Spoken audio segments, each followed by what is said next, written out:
Aquarius, hi! Welcome to MystiQueen PH. At ito ang inyong weekly reading for January 15 to 21, 2023. This is a general reading, just take what resonates. Watch your Sun, Moon, Rising, Venus for other messages. And thank you sa lahat ng mga sumusuporta dito sa ating channel. Just a reminder, gamitin nyo lamang ang reading na to bilang gabay. And pa-follow, like na rin ang ating Facebook at TikTok. Lahat po yan, MystiQueen PH. And please check out my Shopee, available mga protection and prosperity items, bracelets, zodiac sign bracelets, and many more. Link on the description. Ayan. So let's see, Aquarius, what is up with you this week? For Aquarius, you have the Three of Cups, celebration, connections with friends. You have the Strength card, the Three of Swords. Naku, yung iba sa inyo, maaring I'm seeing reconciliation sa isang taong nanakit sa inyo or nagkaroon kayo ng conflict. Or maaring you will try to fix, ayusin mo yung relationship mo or connection mo with someone. Pwedeng romantic, pwede rin sa friend, kaibigan, kamag-anak, kapatid, no? But I think it will never be the same. It will never be the same again. Oo. Kasi parang feeling mo na may lamat na. Oo. So I don't think na kung ano yung relationship niyo before, hindi na mababalik yon to 100%. Hindi na siya mababalik sa dati. Pwedeng oh my God. Bigla akong inantok sa reading nyo. Siguro meron dito hindi na interesado. Ayan with the Queen of Swords. Parang, okay, pwedeng may magre-reach out na sige na, ayusin natin to, I will work things out. Pero you are still, hurting. So, for the sake of, to entertain this person, makausapin mo. But I don't think maibabalik yung dati yung samahan.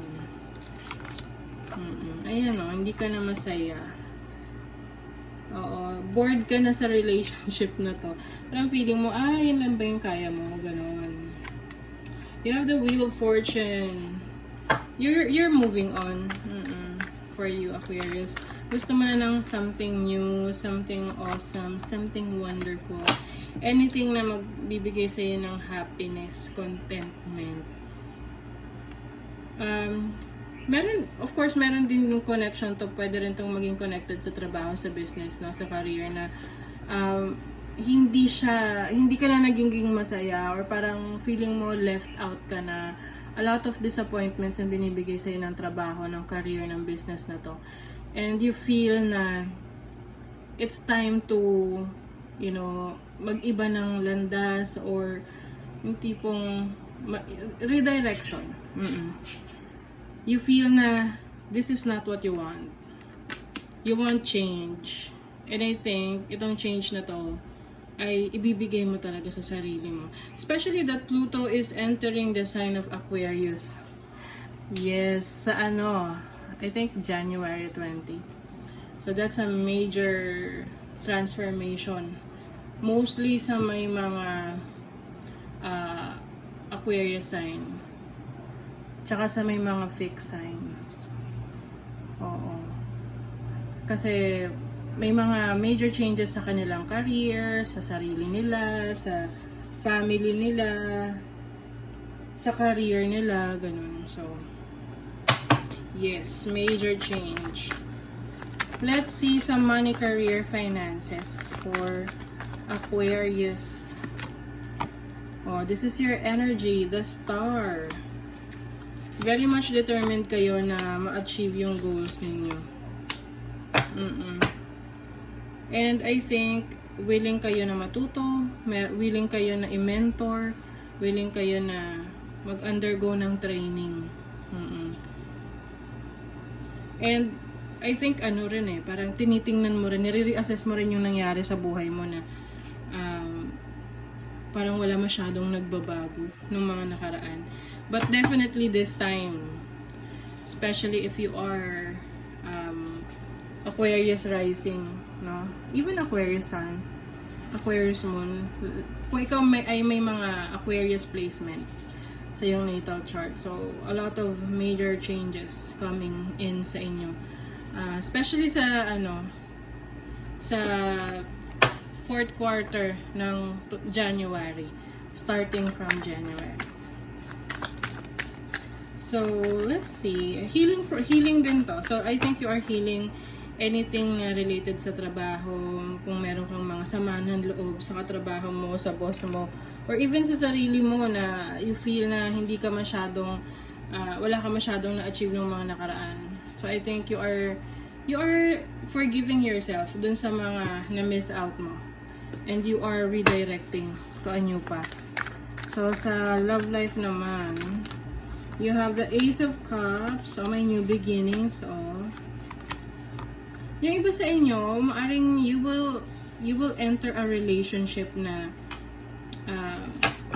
kumbaga pinagplanuhan na talaga siya. Yung tipong alam mo na kung saan ka titira, alam mo na kung ano yung gagawin ninyo together.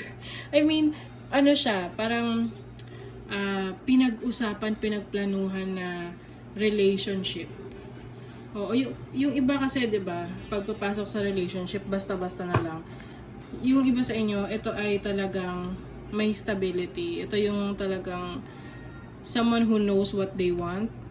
Okay? So, some of you na meron kayong partner na very much supportive sa inyo. And ganoon din naman kayo. Supportive rin kayo dun sa partner nyo. So, let's see your advice. Ano yung advice for the Aquarius? Grounding. Ground your energies and emotions into the earth. O, ayan. Kailangan nyo rin daw lumabas-labas, maglakad-lakad, barefoot. Oo. Bare feet, barefoot. Basta wala kayo, nakayapak. Maganda siya. Nakaka-relax actually. Kasi you are grounding yourself. You are releasing the nega energies to the ground. So, soul's growth. Oh, growth is never easy. Have faith and trust in the journey. Yes. So, there's definitely growth, major changes. Siyempre kapag may changes, may growth. Walang growth pag walang changes.